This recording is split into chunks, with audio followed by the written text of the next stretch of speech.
22년 동안 재벌가의 베이비시터로 일을 하셨다라는 얘기를 들었어요. 산모 도우미들이 처음에는 아기들을 돌보거든요. 그래서 산모 도우미가 아기를 돌보는 게 끝나면 이제 베이비시터가 돌보게 되어서 같이 자고 먹이고 옷 입히고 어디 행사 같은 데 같이 동행하고 아이가 커서 학교 가면은 이제 라이딩도 하게 되고 집안 행사도 같이 가고 해외여행도 같이 따라가고 모든 것을 다 관여를 하는 엄마나 마찬가지. 그래서 제가 늦둥이 나서 키운다 생각하고 유모차도 정말 처음 본 유모차 라고 엄청 비싸더라고요. 그거 검색해보니까. 우리 그냥 대충 밥 먹잖아요. 절대 그러면 안 되거든요. 아이는 아이 식탁에 별도로 아이 그릇에 아이 자리에 딱 앉혀서 먹고 저희는 옆에서 보면서 도와주고 이런 것들이 철저하죠. 아이의 식기는 절대로 다른 사람이 쓰면 안 되고 위생적인 부분, 청결 부분을 엄청 예민하게 반응을 하거든요. 집도 너무너무 깨끗하고 신발 나란히 놓고 들어가야 되고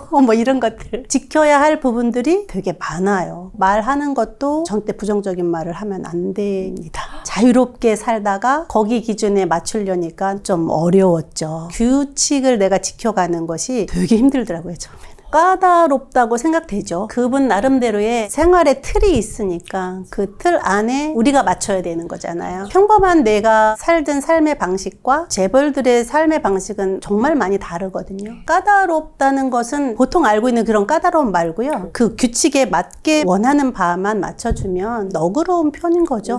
오히려 재벌들이 사는 그 규칙에 내가 맞아서 습관이 되니까 이런 것들이 그냥 몸에 배게 되더라는 거죠. 따라하면 좋을 것 같은 것은 상대방 배려를 되게 잘 해주세요. 이 사람이 내 사람이다 생각하면 많은 것들을 배려를 해주거든요. 시간적인 것도 좀 여유로 주고 경제적으로 어려움이 있다 하면 좀 도움을 좀 주시는 경우도 있고 제가 아는 어떤 분은 남편분이 아프셨는데 병원비를 해주셔서 뭔가 이렇게 신임을 받게 되면 제가 이런 어려움이 있습니다 라고 말하면 자리에서 딱 해결을 해줘요. 그런 것들은 정말 너무 감사하고 그렇게 사람들을 많이 베푸셔요. 얼핏 느껴지는 게 와, 직원분들이 엄청 많으셨을 것 같다. 몇 명 정도라고 생각하면 돼요? 기사님이 계시고요. 입주해서 살림해 주시는 분이 계시고요. 출퇴근으로 아침마다 와서 청소해 주시는 분이 계시고요. 어떤 때는 이제 요리사가 와서 해 주시기도 하고요. 사람들이 많죠. 보통 이제 그냥 직원이 4-5명은 된다고 보시면 돼요. 기본으로. 네, 기본으로. 두 군데서 있었는데 대대로 이어온 굉장히 명문의 재벌가도 있었고요. 자수성가해서 부를 쌓은 대게도 있었고 재벌들은 돈을 막 잘 쓸 것 같잖아요. 저도 그렇게 생각을 했었고요. 근데 사실 그렇지가 않다는 게 굉장히 검소하고 보여지는 거에 대해서는 그렇게 신경을 많이 안 쓰고요. 어떤 충동적이게 소비를 하거나 이런 거를 좀 안 하더라고요. 재벌들에게 3만 원도 우리가 똑같이 3만 원이고 그분들의 300이 우리랑 똑같은 300인 거죠. 그런데 그것을 어떤 마음으로 쓰느냐가 차이를 만들어내는 거죠. 우리가 3만 원을 쓰더라도 300만 원 쓰는 것처럼 쓰면 300만 원인 거 아닌가요? 그런 마인드가 조금 필요할 것 같아요. 제가 보는 견지에서는 이제 대대적으로 내려온 부자들은 있는 것을 더 어떻게 지켜내고 불리고 할 수 있는 건가 이거에 대해서 좀 집중을 하게 되는 거지 돈이 없다는 거에 대해서는 신경을 안 쓰죠.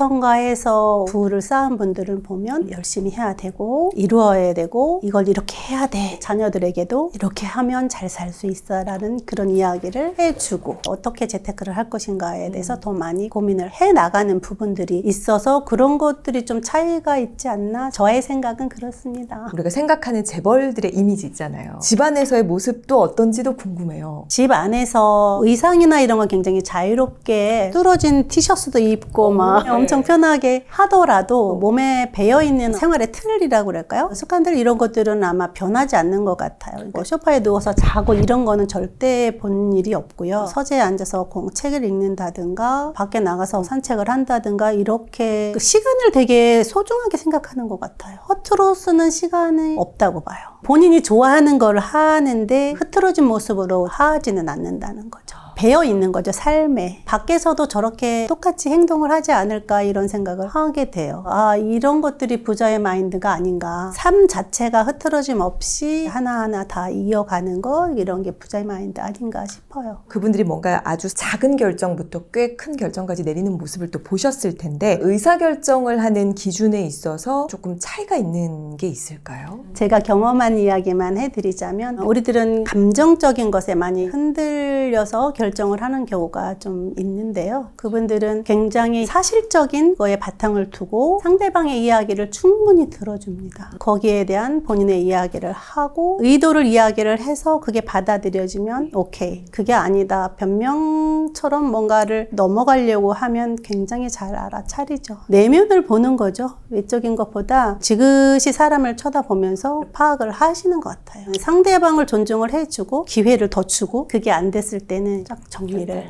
하는 그런 것들은 제가 되게 많이 본받고 저도 뭔가를 결정할 때는 많이 생각하게 되고 아닌 건 아니다고 결단할 수 있는 이런 힘이 저도 생기더라고요. 돈이 많으니까, 부자니까 그런 여유가 있는 태도가 나오는 게 아닐까. 또 선입견처럼 들 수밖에 없어요. 왜 영화 기생충에도 이런 말이 나옵니다. 돈이 사람을 좋은 사람으로 만든다. 그렇게 봐요. 저도 돈이 사람을 좋게 만든다는 말은 맞는 것 같아요. 여유가 있으면 베풀게 되고 저도 많은 베품을 받아서 베이비시터 하면서 자유 없이 살 때는 되게 어렵다 힘들다 이런 생각을 되게 많이 했었는데 지나놓고 보면 그런 마인드를 배운 것이 저에게는 큰 도움이 된 거죠. 저는 정말 평범한 사람이었잖아요. 재벌들이 하는 것을 보고 따라해 보니 제가 성장을 하더라는 거죠. 아, 이게 못할 게 없구나라는 생각을 제가 하게 되더라고요.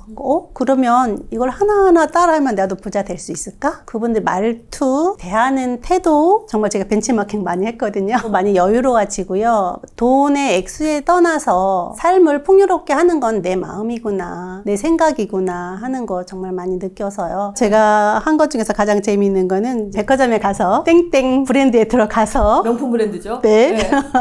둘러보고 마음에 드는 가방을 딱 보고 내보고 그대로 내려놓고 잘 봤습니다 하고 나오는 벤츠 매장 들어가서 시승 한번 해봐도 될까요? 해보세요 합니다.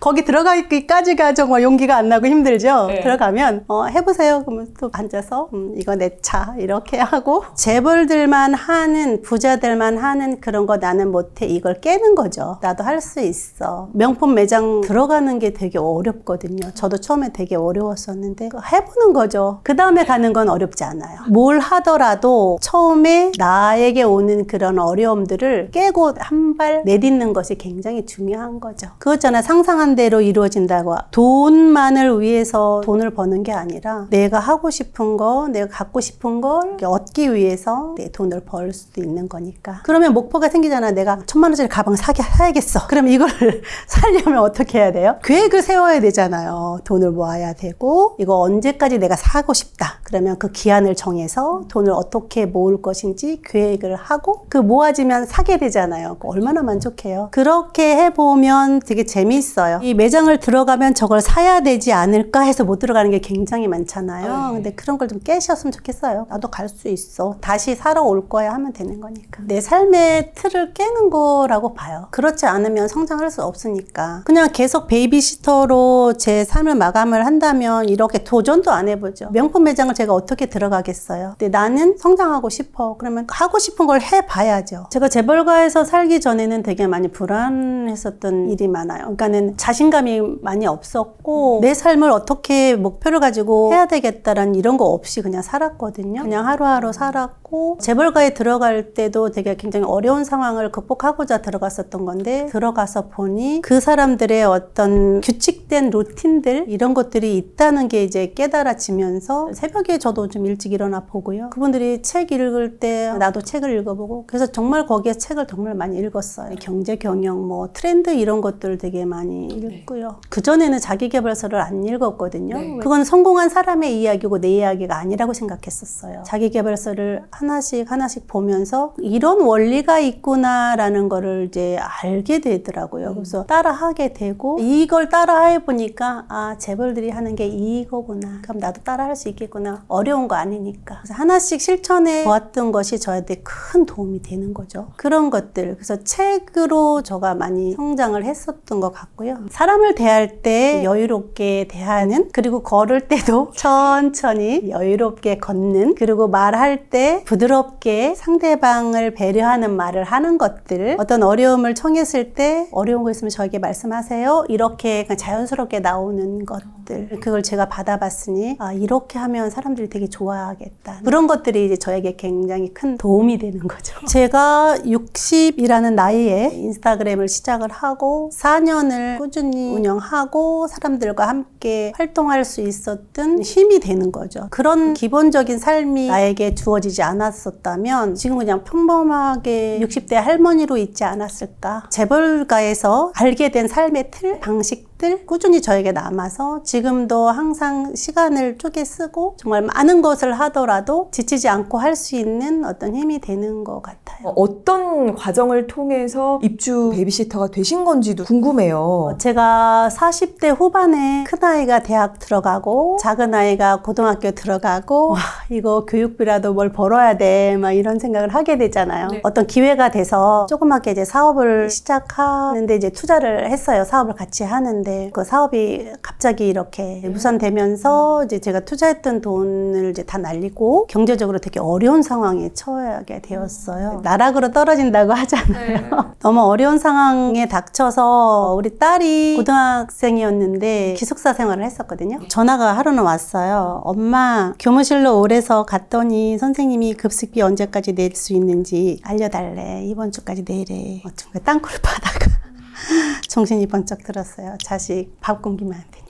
아, 그럼 나 다시 일어나야 되는데 무엇을 하지? 근데 이제 48에 뭘 하겠어요. 할 게 전혀 없더라고요. 뭐 유치원 교사를 다시 할 수가 없어요. 식당에 가서 일하는 거 할 수 있겠으나 내가 원하는 만큼의 돈이 안 되는 거죠. 굉장히 막막했어요. 내가 어떻게 살아야 되나, 이걸 어떻게 극복을 해야 되나. 그때 이제 친구가 권유를 했죠. 베이비시터 한번 해볼래? 서울에 와서 아기 돌보는 거래요. 너 아기 잘 돌보잖아. 그래, 나 그거 자신 있지. 내가 좋아하는 거잖아. 네. 그게 어떻게 하는 거야? 그랬더니 뭐 입주도 있고 출퇴근도 있는데 네가 집이 지방이니까 서울에 와서 방을 얻으면 또 지출이 되니까 입주 베이비시터로 한번 해봐. 그러면 돈도 더 많이 준대. 그래서 돈 더 많이 준다는 거예요. 이제 그때는 다급했으니까. 그래, 그러면은 한 달만 해볼까? 이제 이렇게 해서 시작이 된 거예요. 한 게 이제 10년이 넘게. 이제 일주일에 하루 쉬었어요. 토요일 날 저녁에 나오면 일요일 날 저녁에 들어가야 되는. 자유가 없다는 게 굉장히 큰 어려움이죠. 그 아기의 일정에 따라서 내 일정을 다 맞춰야 되고 먹고 자고 하는 것들 퇴근이 없잖아요. 육퇴하고 와서 뭐 맥주 한잔 마죠. 근데 그런 걸 할 수가 없잖아요. 그러니까 아기가 자면 나도 같이 자야 되고 일어나면 일어나야 되고 그런 것들이 되게 좀 어려운 부분이고요. 육체적으로 배고파서 허기가 아니라 어떤 정신적인 문제였을 것 같아요. 내가 일주일 동안 내 의지대로 내 시간을 못 쓰고 다른 사람의 일정에 내가 맞춰서 모든 것을 해야 되니까 자유에 대한 허기였을 것 같은 생각이 드는 거죠. 갇혀있다고 표현해도 괜찮죠. 그런 느낌일 것 같아요. 갇혀 있었던 심리적인 이런 감정들을 집에 가면 남편이나 아이들에게 던질 것 같아요. 그래서 이제 그러면 안 되니까 나오면 맛있는 거 이번에 뭘 먹어볼까 하면서 나오면서 이제 미리 검색을 하고 혼자 식당에 가서 어떤 때는 고기도 혼자 구워 먹고 이렇게 했어요. 그런 시간을 통해서 이제 나 일주일 동안 정말 잘 살았다. 이번 주에는 이러이러한 일이 나를 너무 힘들게 했는데 술 한잔 하면서 그냥 잊어버리자. 나 스스로 나에게 힘을 주지 않으면 누가 해줄 수 있는 게 아니잖아요. 안에 있는 스트레스를 좀 정리를 하고 집에 들어가면 좀 편하니까. 가족들도 제가 고생한다는 걸 알고 있는데 내가 고생하고 있어 라고 말하면 서로 힘들잖아요. 제가 12년 동안 그런 생활을 하고 나와서 보니까 내가 어떻게 그 시간을 견뎠지? 나 정말 대단한 사람이다. 한 70까지는 그냥 같이 살아도 됩니다라고 했는데 어느 날 순간 70에 나가서 뭘 할 수 있을까? 이 생각이 턱 들면서 60이란 나이가 앞에 있는데도 내가 이렇게 가슴이 철렁한데 70에 나가서는 뭔가 시작할 수가 없을 것 같은 생각이 들었어요. 지금이라도 해야지. 베이비시터 하면서 책을 썼어요.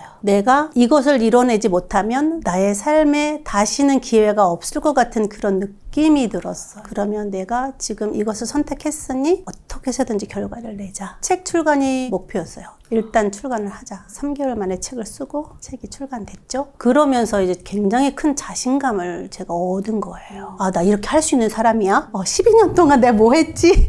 이런 것들 있죠. 내가 이렇게 할 수 있는 사람이구나. 그러면서 그 자신감이 업되니까 못할 일이 없는 거예요. 내가 가르쳐 줄게요. 사람들한테 책 코치도 하고 자기계발서에서도 보면 보면 알지만 가족 아니었는데 이런 루틴, 습관을 장착을 해서 이렇게 됐습니다. 이건 남의 이야기가 아닌 거예요. 부자들과 살면서 이분들이 이렇게 하고 있네? 이게 비법이네? 그렇다면 나도 할 수 있겠는데가 나온 거잖아요. 그래? 그럼 한번 해보니까 되는 거잖아요. 지금 보시는 분들 뭔가 망설이신다면 한번 해보세요. 중간에 한번 이직을 하실 때 재벌가에서 그만둔다고 얘기를 하니까 자부셨다고 어떻게 해결하신 거예요? 제가 이제 처음에 정말 큰 재벌집에서 일을 하게 되었는데요. 처음이니까 적응도 어렵고 제 자신을 다독이는 것도 너무 어렵고요. 그만두고 싶은 마음이 정말 굴뚝 같아서 그만두겠다고 했더니 근데 이제 가장 어려웠던 거는 아기가 너무 예민한 거예요. 가뜩이나 초보인데다가 아기도 예민하지. 이거 어떻게 해야 될지를 모르겠어가지고 힘들어서 안 되겠다고 했어요. 그랬더니 내가 뭘 해주면 좋겠냐. 경제적으로 어렵지 않냐. 호텔 하나 사줄까? 이런 거예요. 네? 호텔 경영을 말씀하시는 거예요? 네. 호텔을? 남편 보고 경영을 하라고 하고 우리 아이를 계속 돌봐달라. 그래서 이제 재벌의 스케일이 이렇게 크구나. 받았죠 그때는. 처음에는 받으셨어요? 네, 처음엔 받았죠. 남편이 2년 정도 운영하고 계속 있어야 되는데 제가 이제 그거를 잘 못 견디고 결국은 제가 많이 아팠어요. 몸이 안 좋아져가지고. 그러니까 그거예요. 재벌가에서 근무하는 게 가장 어려운 거는 말을 할 수 없고 들어도 못 들은 척 해야 되고 봐도 못 반 척 해야 되고 이런 것들. 그런 것들을 이제 속으로 계속 사귀고 감당을 해야 되는 것들. 이런 것들이 이제 병으로 나타난 거죠. 몸이 굉장히 많이 아팠어요. 죽을 고비를 넘기는 그런 상황까지도 갔었어요. 쉬어야겠다. 그래서 그때 딱 놓고 어느 정도 쉬다가 이제 또 다시 계속 제안이 들어오니까 이런 얘기 막 해도 되나 모르겠다. 10여 년간의 재벌가 입주 베이비시터 일을 하시면서 나는 가장 크게 얻은 건 이거다. 그건 마인드죠. 긍정적인 마인드. 재벌가에서 안 돼 이런 것을 별로 본 적이 없고요. 그냥 다 되잖아요. 그런 마인드. 될 건데 뭐 때가 되면 되겠지. 정말 큰 재산이죠. 제가 4년을 인스타그램을 키워오면서 계속 이걸 유지할 수 있는 건 그 마인드죠. 그래 이럴 수 있어도 하면 되지. 너무 오래 내려가지 않는다는 거. 가장 큰 거죠. 인스타그램 콘텐츠를 만들잖아요. 어떤 때는 마음대로 안 되는 거예요. 그럼 하루 종일 만들다가도 이게 안 돼. 그냥 올려? 알아? 이러다가 그래 올려 그냥 해. 미완성이면 어때? 내가 이런 모습들, 미완성인 모습들 사람들을 보면서 저렇게 미완성해도 괜찮네 라고 느끼면 그것도 하나의 도움을 드리는 거니까 이렇게 해보자. 그냥 뭐 할까 말까 할 때는 그냥 하는 게 전 좋다고 생각해요. 해보고 아니면 다시 돌아가면 되잖아. 실행을 안 해서 발전이 없는 거지. 실행을 해서 실패하잖아요. 다시 할 때는 그 실패할 거리를 안 만들면 되잖아. 성장을 하는 거잖아요. 하면 되지의 마인드. 할 수 있다 아니에요? 하면 되지. 일단 해봐. 미완성이어도 해봐 라는 마인드를 얻으셨다라고 얘기를 해주셨습니다.